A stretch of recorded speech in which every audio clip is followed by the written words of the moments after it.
ఓం శ్రీ లక్ష్మీదేవి నమః. అందరికీ నమస్కారం అండి. ఈ రోజు వీడియోలో మనకి 2025 సంవత్సరంలో దీపావళి పండుగ ఎప్పుడు వచ్చింది, అలానే నరక చతుర్దశి పండుగ వివరాలు, అలానే దీపావళి రోజున ప్రత్యేకంగా లక్ష్మీదేవి పూజ సమయం, అర్ధరాత్రి లక్ష్మీదేవి పూజ నిశ్చిత సమయం ఎప్పుడు, అలానే కేదార నోములు ఎప్పుడు మనం చేసుకోవాలి, ఈ సంవత్సరం కొత్తగా స్టార్ట్ చేసుకోవచ్చా లేదా, ఒకటేంటండి దీపావళి పండుగ గురించి అన్నీ కూడా క్లియర్గా నేను ఈ రోజు వీడియోలో తెలియజేస్తున్నాను. వీడియోని మాత్రం స్కిప్ చేయకుండా చూడండి. మన హిందువులందరూ కూడా ఎంతో వేడుకగా జరుపుకునే ముఖ్యమైన పండుగలలో దీపావళి పండుగను ఎంతో ఘనంగా దీపకాంతులతో అయితే ఈ పండుగనైతే జరుపుకుంటారండి.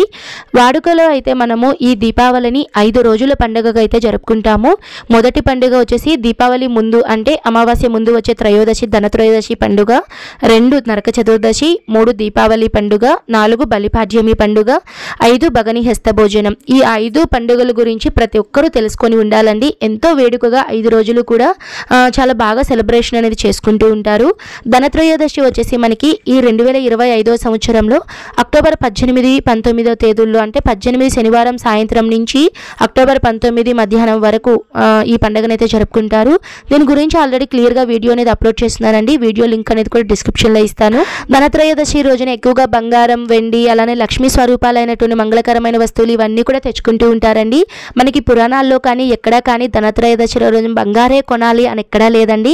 లక్ష్మీదేవి స్వరూపాలైనటువంటి ఏ వస్తువైనా, ఒక కళ్ళు ఉప్పు ప్యాకెట్ అయినా లేదా పసుపు కుంకుమలు, పసుపు కొమ్ములు, అమ్మవారి మంగళకరమైన వస్తువులు అన్నీ కూడా మీరు ఏవైనా సరే కనీసం ఒక్కొక్క క్వాంటిటీతో అయినా సరే మీరు తెచ్చుకొని ఇంట్లో పెట్టుకుని పూజ అనేది చేసుకోవచ్చండి. తర్వాత పండుగ వచ్చేసి నరక చతుర్దశి పండుగ. ఈ పండుగ రోజున ప్రత్యేకంగా మనకి చతుర్దశి తిథి అనేది ఉంటుందండి. ఈ రోజున ప్రత్యేకంగా తైల అభ్యంగన స్నానం అనేది ఆచరిస్తారు. మనకి ఈ సంవత్సరం ఎప్పుడు వచ్చింది అంటే చతుర్దశి తిథి వివరాలు: స్వస్తి శ్రీ చాంద్రమానేన శ్రీ విశ్వావసు నామ సంవత్సరం ఆశ్వీజ మాసం శరదృతువు దక్షిణాయనం బహుళ చతుర్దశి తిథి వచ్చేసి అక్టోబర్ 19వ తేదీ ఆదివారం మధ్యాహ్నం 1:40 నుంచి అక్టోబర్ 20వ తేదీన సోమవారం రోజున మధ్యాహ్నం 2:39 వరకు మనకి చతుర్దశి గడియలు అయితే ఉన్నాయండి. సాధారణంగా మన హిందూ ధర్మం ప్రకారం తెల్లవారుజామున ఏ తిథి అయితే ఉంటుందో ఆ రోజున ఆ తిథిగా పరిగణిస్తాం కాబట్టి అక్టోబర్ 20వ తేదీ చతుర్దశి తిథి మనకి ఉదయం నుంచి ఉంది కాబట్టి 2025 సంవత్సరంలో నరక చతుర్దశి పండుగ అక్టోబర్ 20వ తేదీ సోమవారం రోజైతే జరుపుకోవాలండి.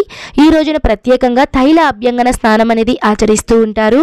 తైల అభ్యంగన స్నానం ఎప్పుడు చేయాలండి అంటే 20వ తేదీ సోమవారం రోజున తెల్లవారుజామున 5:16 నుంచి 7:32 వరకు మీరు ఎప్పుడైనా సరే తైలాభ్యంగన స్నానం అనేది చేయాలండి. తైలాభ్యంగన స్నానం అంటే ఏంటి అంటే నువ్వుల నూనె, అలానే శనగపిండి ఇవన్నీ కూడా మీరు వంటికి పూసుకొని స్నానం అనేది చేపిస్తూ ఉంటారండి. మన పెద్దవాళ్ళ అమ్మమ్మలు వీళ్ళందరూ కూడా చేపిస్తూ ఉంటారు. ఇప్పుడు వచ్చేసి నరక చతుర్దశి గురించి తెలుసుకుందామండి. తర్వాత దీపావళి పండుగ. దీపావళి పండుగ ఎప్పుడు వచ్చిందో తెలుసుకునే దానికన్నా ముందు ప్రతి ఒక్కరూ తెలుసుకోవాల్సిన విషయం ఏంటంటే సాధారణంగా దీపావళి పండుగను అమావాస్య రోజు రాత్రి దీపకాంతులతో బాణసంచాలతో ఎంతో వైభవంగా మనం జరుపుకుంటామండి. అమావాస్య తిథి అనేది మనకి ఎప్పుడు ఉండాలి అంటే సంధ్యా సమయంలో పూజ అనేది మనం చేసుకుంటామండి. ఆ ప్రకారం మనకి ఈ 2025 సంవత్సరంలో అమావాస్య తిథి ప్రదోష సమయంలో ఎప్పుడు ఉంటుందో ఆ రోజునైతే జరుపుకోవాలి. ఇప్పుడు అమావాస్య తిథి వివరాలు: అక్టోబర్ 20వ తేదీ సోమవారం రోజున మధ్యాహ్నం 2:41 నుంచి 21వ తేదీ మంగళవారం రోజున సాయంత్రం 4:05 వరకు అయితే ఉందండి. మనకి ప్రదోష సమయంలో అంటే పూర్తిగా రాత్రి సమయంలో 20వ తేదీ సోమవారం రోజైతే ఉంది కాబట్టి 2025 సంవత్సరంలో దీపావళి పండుగను అక్టోబర్ 20వ తేదీ సోమవారం రోజునైతే జరుపుకోవాలండి. చాలా విశేషమైన రోజండి. ఎందుకంటే సోమవారం ప్లస్ అమావాస్య తిథి, సోమ అమావాస్య పూజ అనేది కూడా ఈ రోజు చేసుకుంటూ ఉంటారండి. శివయ్య పూజ అనేది చేసుకుంటూ ఉంటారు. అలానే ఈ రోజు ప్రత్యేకంగా లక్ష్మీదేవి పూజ కూడా చేసుకుంటారండి. ఇప్పుడు అమ్మవారి పూజ ఎప్పుడు చేసుకోవాలండి అంటే 20వ తేదీ ప్రదోష సమయం మనకి 5:43 నుంచి 8:11 వరకు ప్రదోష సమయం అయితే ఉందండి. ఈ సమయంలో మీరు లక్ష్మీ అమ్మవారికి పూజ చేసుకోవచ్చు. అలానే వృషభ కాల సమయం అనేది ఉంటుందండి. 20వ తేదీన రాత్రి 7:14 నుంచి 9:15 వరకు వృషభకాల సమయం అయితే ఉందండి. ఈ సమయంలో కూడా మీరు లక్ష్మీదేవికి పూజ అనేది చేసుకోవచ్చు. కొంతమంది దీపావళి నోములు అనేటివి కేదార నోములు అనేటివి ఈ రోజునైతే జరుపుకుంటూ ఉంటారండి. అమావాస్య తిథి ఉన్నప్పుడు 20వ తేదీన రాత్రి మీరు కేదార నోములు అయితే చేసుకోవచ్చండి. ఒకవేళ 20వ తేదీన రాత్రి కుదరలేని వాళ్ళు మీరు తర్వాత రోజు 21 మంగళవారం రోజు కూడా మీరు కేదార నోములు అనేటివి ఉదయం కూడా మీరు పూజ అనేది నోములు అనేటివి నోచుకోవచ్చండి. ఈ సంవత్సరం మీరు అమావాస్య లక్ష్మీదేవి పూజ అర్ధరాత్రి ఏ సమయంలో చేసుకోవాలండి అంటే, ఎందుకంటే ప్రత్యేకంగా అర్ధరాత్రి చేసుకోవాలండి అంటే అర్ధరాత్రి సమయంలో అమావాస్య తిథి ఉన్నప్పుడు లక్ష్మీదేవి ప్రతి ఒక్కరి ఇంట్లో కూడా వస్తారు అని చెప్తారండి. అందుకని అర్ధరాత్రి నిశ్చిత సమయం ఈ సంవత్సరం మనకి అర్ధరాత్రి నిశ్చిత సమయం 11:30 నుంచి 12:19 అండి. ఎగ్జాక్ట్ టైం అంటే మనకి అర్ధరాత్రి 12 గంటల సమయంలో అమ్మవారికి పూజ అనేది చేసుకోవాలండి. ఈరోజు ప్రత్యేకంగా చాలామంది అమ్మవారికి ఇష్టమైనటువంటి మంగళకరమైన వస్తువులతో పూజ అనేది చేస్తారు. కొంతమంది డబ్బులతో కూడా రూపాయి కాయిన్స్తో కూడా చేస్తూ ఉంటారండి. ఇంట్లో ఘల్ ఘల్ అనే ఒక సౌండ్తో 1 రూపీ కాయిన్స్తో అమ్మవారికి అష్టోత్తరాలు అన్నీ కూడా పఠిస్తూ ఉంటారు. లక్ష్మీదేవి పూజా విధానం ఇవన్నీ కూడా నేను మీకు తర్వాత వీడియోలో అయితే అందిస్తానండి. ఇప్పుడైతే మనం దీపావళి పండుగ పూజా విధానం, కేదార నోములు ఎప్పుడు చేసుకోవాలి ఇవన్నీ కూడా తెలియచేశాను కదండి. ఈ సంవత్సరం కొత్తగా కేదార నోములు అనేటివి చేసుకోవచ్చా అంటే, ఎవరైనా కొత్తగా నోచుకోవాలి అనుకున్న వాళ్ళు తీసుకోవచ్చండి. మీ దగ్గరలో ఉన్న బ్రాహ్మణుల దగ్గరకు వెళ్ళి వాళ్ళకి దానాలు ఇవన్నీ కూడా పూజారి చెప్పినట్లుగా చేసి మీరు కొత్తగా నోములు అనేటివి నోచుకోవచ్చు. తర్వాత ఇప్పుడు మనం దీపావళి పండుగ గురించి తెలుసుకుందామండి.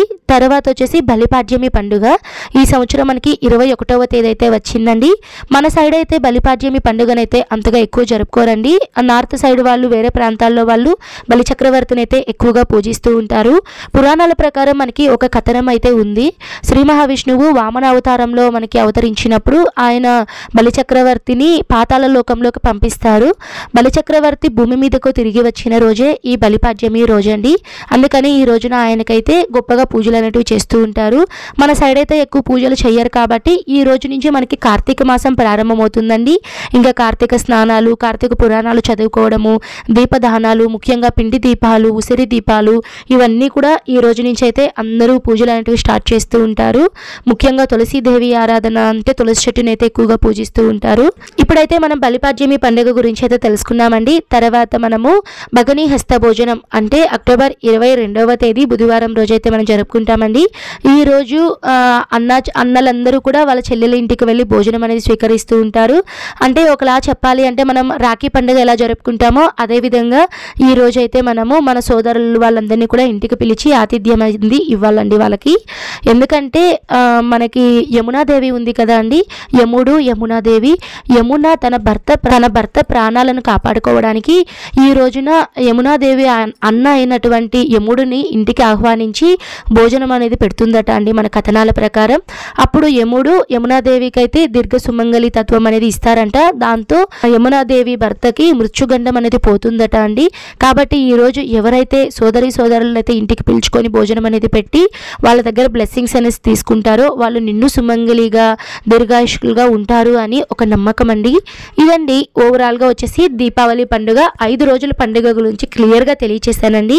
మీకు అన్నీ క్లియర్గా కావాలి అంటే నేను సపరేట్గా ఇంకొక వీడియోస్ అనేటివి నేను పెడతాను. ఇదండి ఓవరాల్గా దీపావళి పండుగ గురించి. ఈ వీడియో కనుక ఉపయోగపడితే తప్పకుండా లైక్ చేయండి. నేను మరొక మంచి వీడియోతో మీ ముందైతే ఉంటాను. సర్వే జనః సుఖినో భవంతు. స్వస్తి.